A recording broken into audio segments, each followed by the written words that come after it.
I first met him in the early 80s in a Chinatown of urban Java. He didn't want his real name or address revealed, so we called him DJ for Dynamo Jack.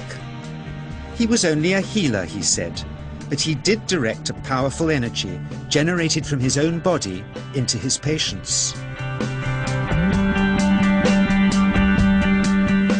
Sometimes he used the needles, sometimes just his hands. He called the energy Qi, and it was so strong that he usually needed a grounder to hold his patients' feet. For years we followed him around Java on his healing rounds, pleading to be allowed to film him, but he always refused, saying his powers resulted from a type of meditation with an ancient tradition of secrecy.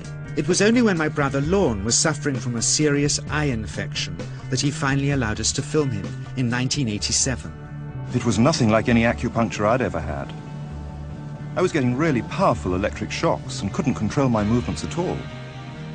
Yin yang, positive and negative, you know. And my positive from here and my negative from here. And we meet together, this can get like electricity. And is this because you're special? You have a special sort of it's meditation every day. It's meditation that does it? Meditation every day. Like you can touch me, like this. It's nothing, okay? It's my burn. Just like this. For our sound recordist, it was also a shocker.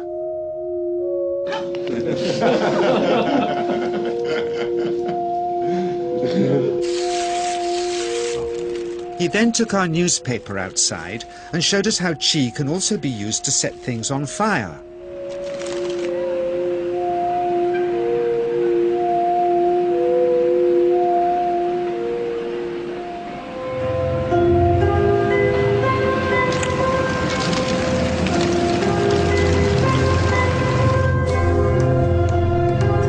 When he heard we'd shown this footage in public, he was very upset and refused all our future efforts to contact him again. As the years passed, we sadly resigned ourselves to never seeing him again. My brother Lorne never did, for by 1997 he was already dead, when I again found myself with DJ, now treating me for an eye problem. But it wasn't this that brought me back. He had tracked me down out of the blue and invited me to tell me a story. He had just returned from 2 years on a deep meditational journey, alone in the heart of Borneo. Amongst his revelations, he had seen, he said, how history was moving on into great change, and the old wisdom was vanishing.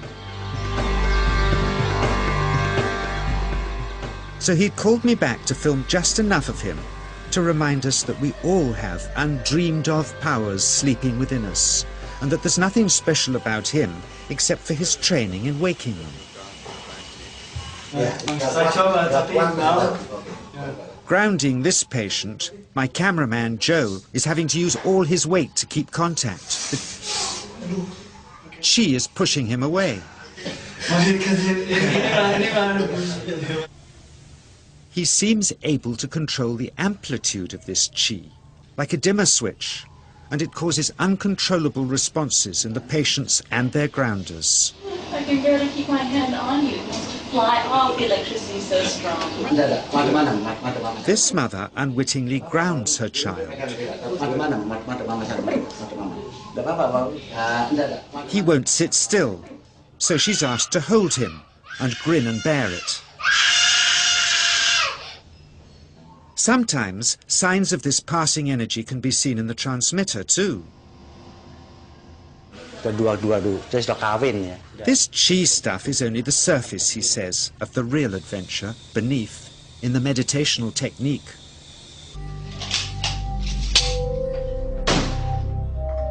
Projecting Qi from the palm of the hand can also be used to resist rifle pellets, he says.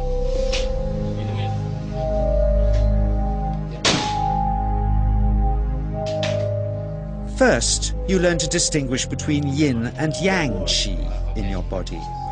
Then how to pool it in your navel chakra. Then how to project it, he says. And it's the proportionate mixture between yin and yang which accounts for different effects, like pulling or pushing objects or igniting them.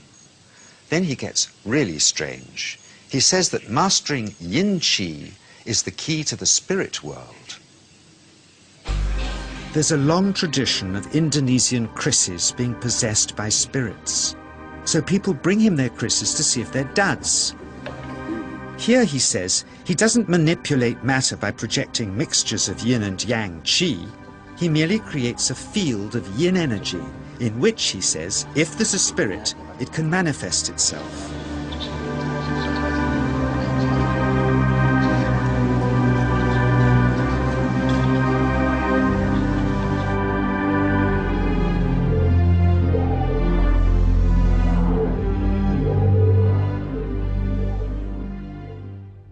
So I invited a small group of scientists back from the United States with measuring equipment to test if DJ was for real.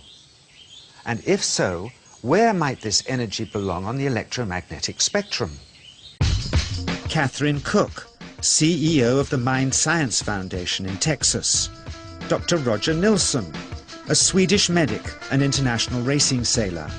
Dr. Greg Simpson, a physicist from New York's Albert Einstein University, and Andreas Polak, one of DJ's Australian students. The visitors are confident they'll uncover him as a fraud in no time. Greg is the first guinea pig, and he's uncomfortable about showing that he can feel anything at all. Dr. Roger doesn't know what to expect.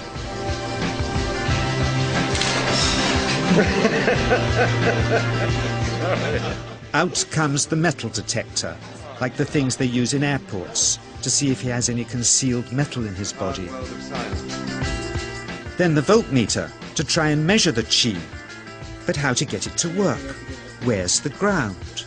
What settings? DJ suggests that as his negative is his perineum, and his positive is his navel chakra, perhaps that's where the electrode should be attached. He doesn't stand on his dignity. He's eager to help, but still no readings. They're getting shocks off his arm, and now they're on the right settings, but the needle still isn't moving. DJ says it isn't electricity, it's qi. It's 1, 2, up, I feel it in my whole body.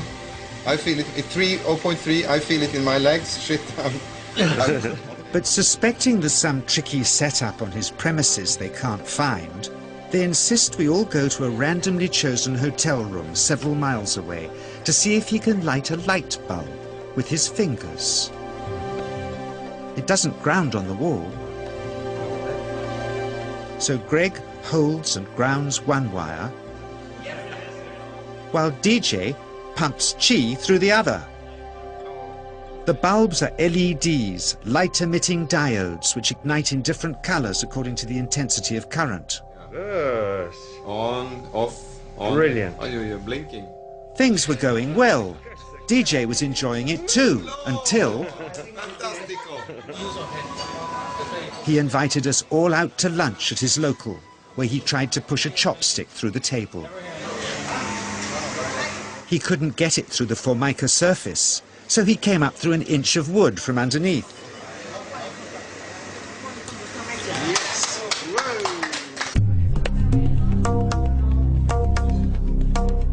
Not only did he draw his own blood, but a chopstick splinter had caught Alison here between the eyes, drawing more. The incident was laughed off apologetically, but next morning he was a different man, drawn and upset. He said he'd been visited all night by his long-dead master, raging that he'd broken the strict taboos of his sect, never to show off in public and never to cause harm or draw blood. He felt deeply chastised. All further testing and filming must end.